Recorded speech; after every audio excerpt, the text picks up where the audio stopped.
తునిలో miss అయిన 3 ఏళ్ల పాప చిన్నారి జాహ్నవి కోసం అయితే సెర్చ్ ఆపరేషన్ కొనసాగుతుంది. ప్రస్తుతం లోకల్ సీఐ చెన్నకేశవ్ కూడా మనతో ఉన్నారు. ఒకసారి మాట్లాడే ప్రయత్నం అయితే చేద్దాం. పూర్తిగా అయితే ఆధారాల కోసం మొత్తం అన్ని కోణాల్లో కూడా ఎంక్వైరీ చేస్తున్నారని చెప్తున్నారు. ఇప్పటికే సీసీ ఫుటేజ్ అన్ని కూడా కవర్ చేస్తున్నట్టు కూడా తెలిసింది. సార్, ఇన్వెస్టిగేషన్ ఎలా జరుగుతుంది? 3 రోజులు గడిచిపోతుంది. పేరెంట్స్ కూడా చాలా పానిక్ అవుతున్న పరిస్థితి ఉంది. సో ఇన్వెస్టిగేషన్ ఎలా జరుగుతుంది? ఇన్వెస్టిగేషన్ చాలా సిన్సియర్గా చేస్తున్నామండి. మా యొక్క జిల్లా ఎస్పీ గారు బిందు మాధవ్ గారు గంట గంటకి మానిటర్ చేస్తున్నారు.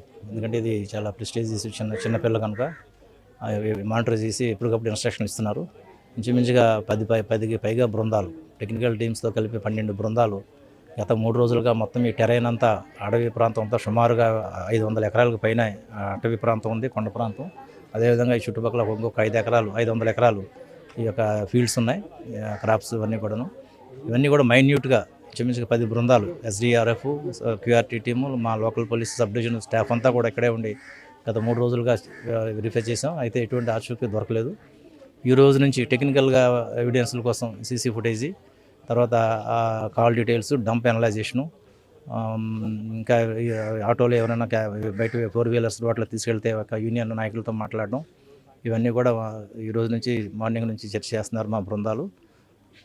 సీసీ కెమెరాలు ఎన్ని కిలోమీటర్స్ వరకు కవర్ చేస్తున్నారు? అంటే ఎక్కడి నుంచి ఎంత దూరం వరకు? అంటే ఇటు సైడ్ తోట దగ్గర నుంచి ఎన్ని కిలోమీటర్స్ అటు ఇటు? ఈ విలేజ్లో అగ్రహారంలో అయితే అక్కడ సీసీలు లేవు, సీసీ ఫుటేజ్ లేదు, సీసీ కెమెరాలు లేవు. కొద్దిగా ఎదరికెళ్తే గండి, మన డీపోలవరం గండి, ఆ తర్వాత రేకవానిపాలెం, అదేవిధంగా పైకిరాపేట దగ్గర మనకి ఐఏ రిజల్యూషన్ కెమెరాస్ ఉన్నాయి. ఇవన్నీ ఇటువైపు వెరిఫై చేస్తున్నాయి. ఇటువైపు కేవో మల్లవరం, స్టేట్ బ్యాంక్ దగ్గర ఉన్న ఇంకొక క్యాష్యూ ఫ్యాక్టరీ దగ్గర కెమెరాస్ ఫుటేజ్ తీసుకున్నాం. అదేవిధంగా ఇంకొక రూట్లో, ఈ రాపాక రూట్లో వెళితే అటు పెంటకోట వైపు వెళ్ళిపోతారు కాబట్టి ఆ రూట్లో కెమెరాలు కూడా తీసుకొని మొత్తం ఈ విలేజ్ సరౌండింగ్స్ అన్నీ కూడా ఎక్కడైతే అవైలబిలిటీ కెమెరాస్ ఉన్నాయో అవన్నీ కూడా తీసుకొని ఫుటేజ్ తీసుకున్నాం. ఆల్రెడీ రాత్రి నుంచి మా వాళ్ళు అనలైజ్ చేస్తున్నారు. అదేవిధంగా railway station, Tuni railway station, Tuni bus stand, ఇంకా ఇంపార్టెంట్ జంక్షన్స్ ఏమైనా ఉంటే ఆ జంక్షన్స్లో ఉన్న ఇప్పుడు గొల్లపార సెంటర్ లాంటి సెంటర్స్లో ఉన్నటువంటి మేము పెట్టిన కెమెరాల్లో కూడా అనలైజ్ చేస్తున్నాం.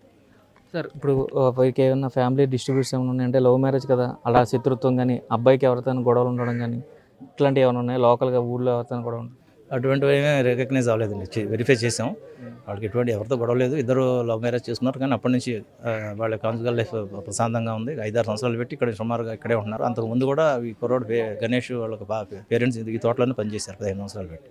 వీళ్ళకి ఎటువంటి డిస్ప్యూట్స్ లేవు. అతనికి ఏదైనా ఫ్రెండ్స్తో 1-2 చిన్న ఇష్యూస్ ఉంటే ఆల్రెడీ కాంప్రమైజ్ చేసుకొని సెటిల్ చేసుకున్నారు. దాని మీద క్రిమినల్ కేసులు ఏం లేవు. అదేవిధంగా అతనికి ఎటువంటి బ్యాడ్ హ్యాబిట్స్ కూడా లేవు. నిన్న మనం గాంజా టెస్ట్ కూడా చేసాం, అది కూడా నెగిటివ్ వచ్చింది.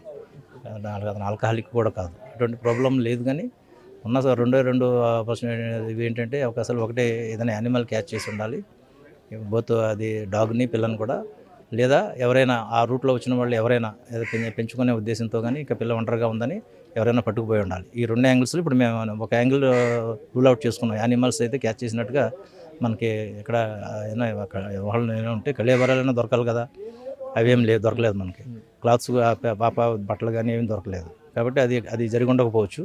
రెండోది, ఎవరైనా పిల్లల్ని తీసుకెళ్ళి ఉంటే మాత్రం ఆ యాంగిల్స్ చూస్తున్నాం. సాయంత్రానికి మనకి ఏమైనా క్లూ వచ్చే అవకాశం ఉంది. Thank you. ఇది చూడొచ్చు, పూర్తి స్థాయిలో చూసుకున్నట్లయితే దీనికి సంబంధించి మనకి టోటల్గా ఇన్ఫర్మేషన్ అంతా కూడా ఏదైతే గ్యాదర్ చేస్తున్నామని చెప్తున్నారు. ఇటు మొత్తం సీసీ ఫుటేజ్ అన్నీ కూడా కవరప్ చేస్తున్నామని చెప్తున్నారు. ఇటు పక్కన మొత్తం సరౌండ్గా ఉన్న 8 కిలోమీటర్స్ వరకు కూడా సీసీ ఫుటేజ్ల ఆధారంగా అయితే కేసుని సాల్వ్ చేయడానికి అయితే ప్రయత్నిస్తామని చెప్తున్నారు. పూర్తి స్థాయిలో అయితే అటవీ ప్రాంతం 500 ఎకరాలు కావచ్చు, ఇటు పక్కన ఉన్న లోకల్గా ఉన్న ఒక 500 ఎకరాల వరకు కూడా, అంటే ఈ పంటలు ఆనుకుని ఉన్న, ఈ పామాయిల్ తోటను ఆనుకుని ఉన్న ప్రాంతాన్ని కూడా పూర్తిగా అయితే జల్లెడ పెట్టాం. ఎటువంటి ఆచూకీ లభించలేదు కాబట్టి ఖచ్చితంగా యానిమల్ ఏదైనా తీసుకెళ్ళింది, ఏదైనా క్రూరమృగం దాడి చేసింది అనే కోణాన్ని పక్కన పెట్టాము. ఇప్పుడు హ్యూమనిటిక్ యాంగిల్లో ఎవరైనా తీసుకువెళ్ళారా పెంచుకోవడానికో లేకపోతే అపహరించడానికో ఏదైనా జరిగింది అనే కోణంలో అయితే నిన్న రాత్రి నుంచి దృష్టి పెట్టామని చెప్తున్నారు. దానికి సంబంధించి సీసీ ఫుటేజ్ అంతా కూడా ఇప్పటికే తీసుకుంటున్న పరిస్థితి. అదేవిధంగా ఆటో డ్రైవర్లతోటి వారి యూనియన్ నాయకులతోటి ఎవరైనా అనుమానాస్పదంగా పాపను తీసుకువెళ్లారా అనే కోణంలో కూడా పోలీసులు విచారణ అయితే కొనసాగుతుందంటూ కూడా సీఐ చెన్నకేశవ్ స్పష్టం చేసిన పరిస్థితి ఇక్కడ కనిపిస్తుంది. ఈ కేసుని ప్రత్యేకంగా తీసుకుని కాకినాడ జిల్లా ఎస్పీ బిందు మాధవ్ అయితే ప్రత్యేక శ్రద్ధ వహించి అయితే కేసులో పురోగతి సాధించాలంటూ కూడా ఎప్పటికప్పుడు మానిటర్ చేస్తున్నట్టుగా కూడా తెలుపుతున్న పరిస్థితి ఇక్కడ కనిపిస్తుంది. కెమెరామెన్ రావుతో శంకర్, బిగ్ టీవీ.